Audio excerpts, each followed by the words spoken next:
Last night, napanood natin ang pag-alis sa bahay ni Kuya ng first evictee, si Mickey ng Davao. Say goodbye to your housemates, Mickey. Although ilang beses natin siyang nakitang umiyak sa loob ng bahay, ipinakita ni Mickey kagabi na kahit sa paglabas niya, siya pa rin ang orig na astig. Kalmado niyang tinanggap ang kanyang pagkaka-evict. Para sa mga naiwang nominees na sina Olin at Nina, tuloy ang laban. At sa confession room, nag-share sila kay Kuya ng totoo nilang nararamdaman. Namiss ko po yung mga tao sa labas. Family ko po, saka friends ko. Kasi akala ko makikita ko na sila. Hindi ko po kasi talaga ina-expect. Pero kaya ko po to, sobrang kaya ko. Hindi ako susuko kasi kaya ako pumasok dito para mas lalo ako maging matatag. Medyo po malungkot kasi si Mickey po yung pinaka-close ko na babae dito. Hindi ko po alam yung gagawin ko. And sobrang hindi ko po ina-expect na ako yung magsistay. Sa tingin ko na parang mas marami po silang na ipakita sa akin. Yun po yung tingin ko. Kaya sobrang po akong thankful. Binigyan po ako ng chance ng tao na magstay dito para lalo ko pang maibukas yung sarili ko sa ibang tao at maipakita yung sarili ko, yung tunay na ako. After the first eviction, back to normal ulit ang buhay sa loob ng bahay. Pero di pa rin matanggal sa isip ng ibang teen housemate si Mickey.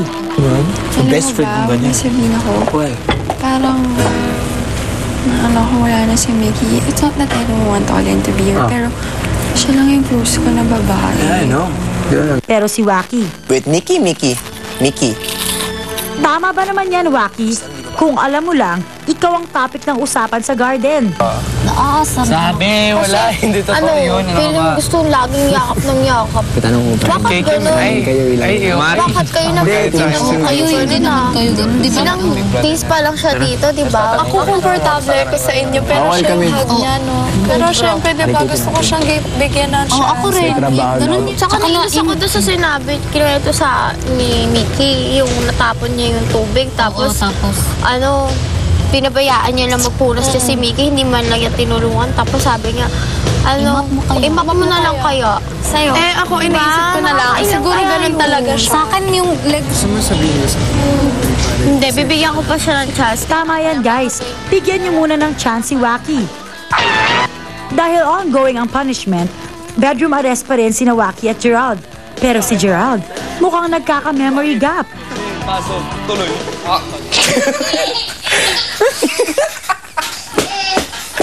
Ano ba? Ay! Nakita ko yun, nagulat nga ako kasi. Tinagin ko si Olin. Kaya naman si Big Brother, mukhang naubos ang pasensya. Gerald, Waki at Kim, mula sa oras na ito, nais kong ipaalam sa inyo na tinatapos ko na ang pagdidisiplina sa inyo sa mga violations na nagawa ninyo. Pero pa, huwag lang. dahil sa patuloy mong pagsuway sa aking mga utos, ilang beses kang pinagsabihan kanina na huwag aalis sa iyong higaan, ay ipinagpatuloy mo pa rin ang pagsuway nito.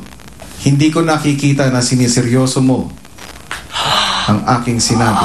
Dahil dyan, ipinagbabawal ko na iapak mo ang iyong mga paa sa sahig sa buong bahay ko. Gaano po katagal? Magmula ngayon hanggang sabihin ko Ano yan? kung kailan ito matatapos. Ayan kasi, mula ngayon, dapat presence of mind. Magdahan-dahan sa mga sinasabi at tinatanong ko sa isang tao para hindi po ako magkaroon ng violation. Nagsiswimming sila, tapos hindi ako kasama, parang ganun. Tapos ako lang mag-isa sa kwarto. Malungkot. Hindi mo alam anong gagawin mo. Malungkot mag-isa.